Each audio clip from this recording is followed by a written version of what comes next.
Hey everyone, so I wanted to welcome you to the first ever episode of Photography in Life. On this episode we have Tara joining us. Tara is someone I met on Model Mayhem a couple of years ago, and she's really awesome to work with. She's professional, she's talented, she's very beautiful, so she's easy to photograph. But she's also a really great communicator, and she had some really insightful things to say, and I'm really excited for her to share that with you.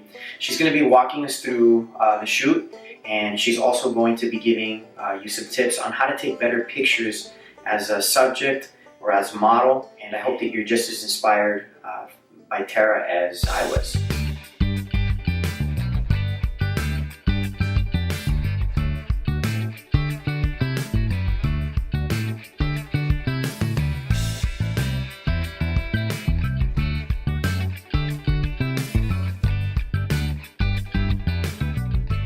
So usually I feel like you usually don't meet really awesome photographers on Model Mayhem, and I guess I mean, like, I love how professional Marco was, and he's a really nice guy, and he also makes great photos, and it was like a win-win situation. Like, oh wow, he's really nice, he's professional, and he does a really great job, and he lives close by, so it really worked out. So there it is. Alright, so we're in the car, we're doing the shoot, we're on our way to do an outdoor segment, and then with Tara, and then Tara would just turn it this way, and then it'll... Hello. Everyone say hello to Tara. We're kind of running out of light. There was a really edgy wardrobe I had, and he had the idea to do it outside. So we decided to do that first because, you know, light, it goes away in time and it becomes nighttime at one point. So we decided to go outside. We went right, you know, maybe 5 minutes away and shot for 20 minutes or so. And we got some really great shots.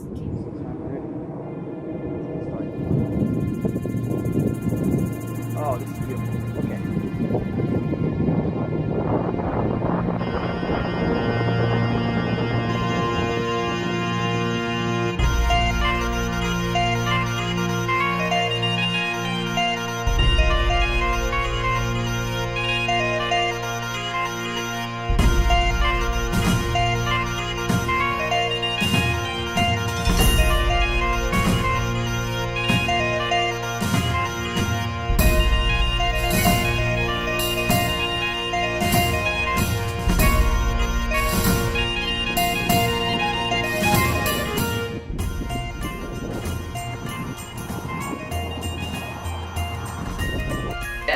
The best pictures have emotion in them because we as humans love emotion. We love feeling.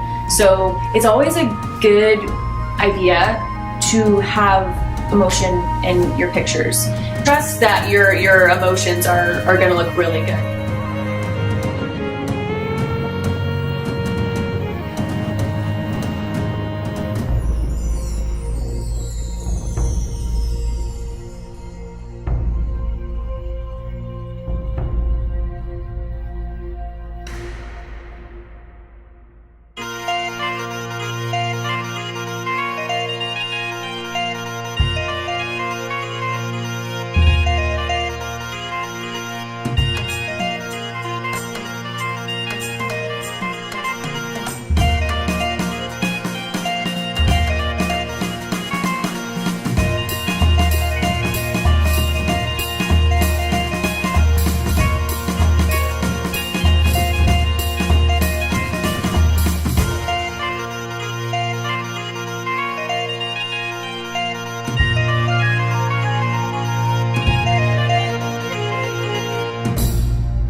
Really liked how the outside pictures came out with the jacket and my hair and the color. It was so beautiful, and I liked how I feel like I did take a little bit more risk than I normally would, because I don't know, maybe I was just in a mode where I just didn't care. I was sort of taking more risks and kind of like moving my arms around and like closing my eyes and feel like putting emotion inside myself and feeling the emotion. And it made for some really great shots. When I first started modeling, I think I was just really, I didn't know what to do and I was nervous, so it was very contained and they didn't look that great. But now they're actually going to another level. So I would just recommend finding a way to be comfortable with yourself and to experiment and to do different things. And then you can look at the pictures, and because you tried something different, you can learn if it worked or not. All right, you ready? Mm-hmm. So we're gonna go across to my trusty Honda Fit, which I love to death. Mm-hmm. Okay, you ready? Oh, here comes a car.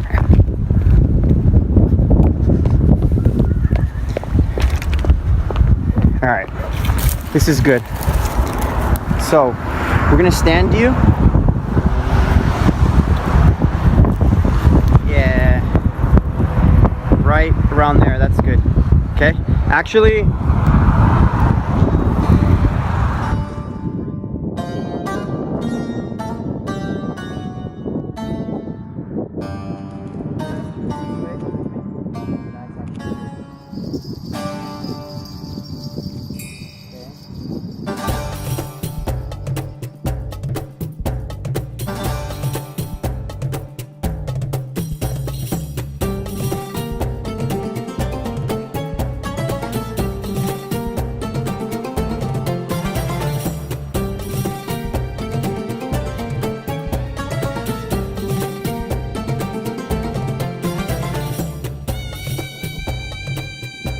for those of you at home, YouTube-wise, I'll explain the lighting situation a little bit later, but you can shoot backlit as long as it's backlit.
So we got done shooting outside, we got in the car, and we were driving back, and Tara and I got to talking about how sometimes people will look at the back of a camera screen and they'll see a picture that they don't like and they freak out or they shut down because they didn't like that picture. So sometimes you see a picture of yourself and you think if you see one that you don't like, that suddenly defines who you are, and you can get into this state of mind where you think, oh, I just saw the worst image of myself and that actually must be who I am. I must be, right, ugly.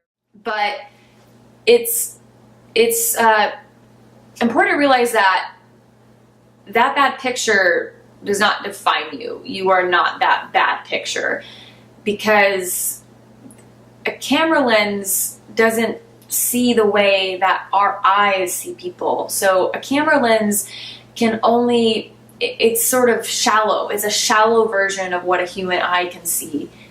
And I'm not talking about like how a human eye looks at a picture, but I'm saying when you meet a person, you can perceive many things about a person that a camera cannot capture.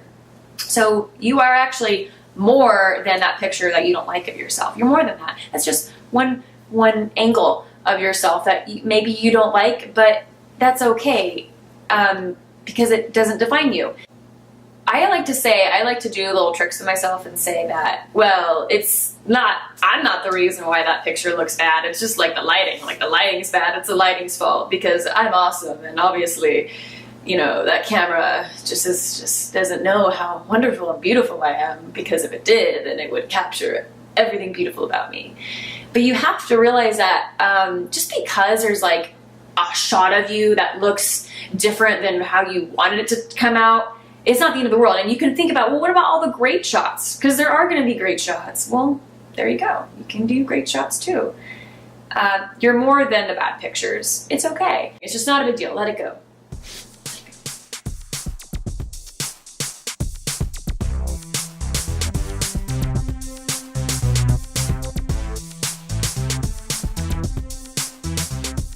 I changed into another cool turtleneck dress, and he wanted to do that outside as well. By that time it was getting pretty dark, pretty much at the end of the sunlight there. So we shot right in his apartment complex in the hallway, and we had to use light like little street lamps or the lights on the walls because there wasn't any sunlight left. But actually, those were one of my favorite shots, so I'm glad we did that.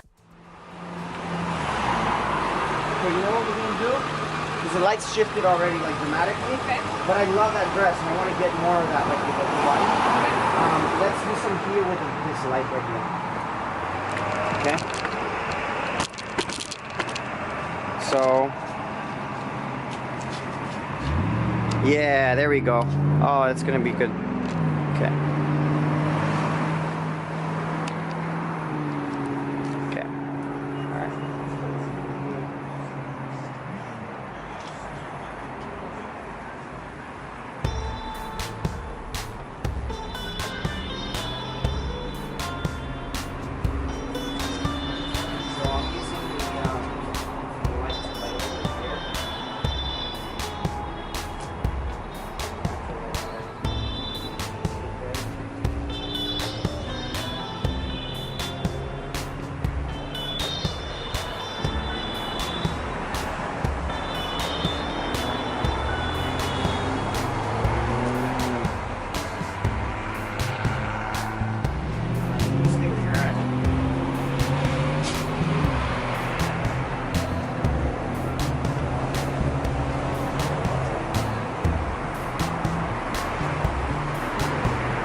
So let's talk about lighting for a little bit. I don't want to talk about how to properly expose. I think that there's a lot of videos that you can watch already on YouTube. But let's talk about how I lit Tara at nighttime. Okay? And it's very simple. I use the same techniques that I would use in the daytime. And there's two go-to techniques that I like to use. And the first one is called direct lighting. That's when you directly light your subject, right, from the front. The second one is backlighting, and that's when you light your subject from behind, right? And they both have certain things to be aware of, right? So we're shooting at nighttime. The light source is not the sun in this case. The light source is the light bulbs over the doors in my apartment complex. So to direct light, you take the subject's face or whatever you want to be lit, and you have them face that towards the light source. So the light is up here. So you have them look up, right? So that the light is lighting their whole face. If the light is down, if the face is like this, and the light is above, it's going to create nasty shadows. You don't want that. So you lift up the chin, right? And they can look at the light directly. And of course, you have to stand higher than your subject. So I would stand on the stairs or on the rails and then shoot downward. And that's how I was able to light her at nighttime. That was one technique. The second technique is backlighting. Backlighting, the way that I did it is I would have the light source behind her, once again, the light bulbs, and that creates like a little rim effect, like it lights the rim of her hair, which is another word is rim lighting, and then the face goes black, it goes dark. If it's daytime, the face will be in shade. If it's nighttime, the face will be completely dark. The main thing is to check that your shade or your darkness is even. So you don't want it to be like a darker patch of shade on one side and then a lighter patch. If it's even, then this technique's going to work. So in the daytime, you could properly expose the face using either aperture, shutter speed, or ISO. But at nighttime, when it's very, very dark and the face is that dark, it's almost a guarantee that you're going to have to open your aperture all the way up. In my case, it was 1.2. You're going to have to lower your shutter speed as slow as you can go without it shaking. And so in my case, it was 1/30th of a second is what I can handhold on my Sony A7 with a 50mm. And then you're going to kick up your ISO as high as you need to, or as high as the capability of your camera, right? I started at about 400, 500 ISO, and then when it got really, really dark, I was shooting at like 12,800 or something like that. So anyways, that is how I did Terra at nighttime, and something that you could try and play around with. So let's go this way. It's good.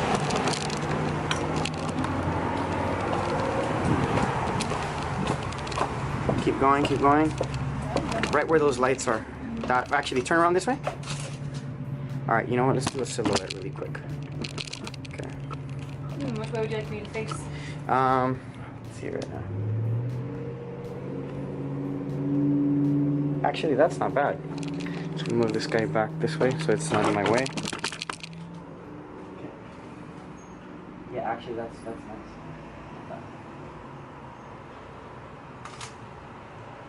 Good, that's beautiful.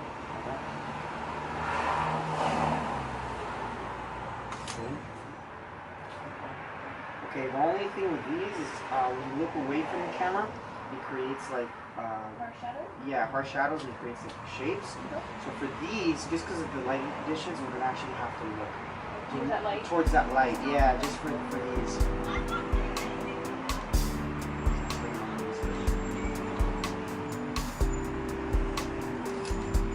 Yeah, it's okay.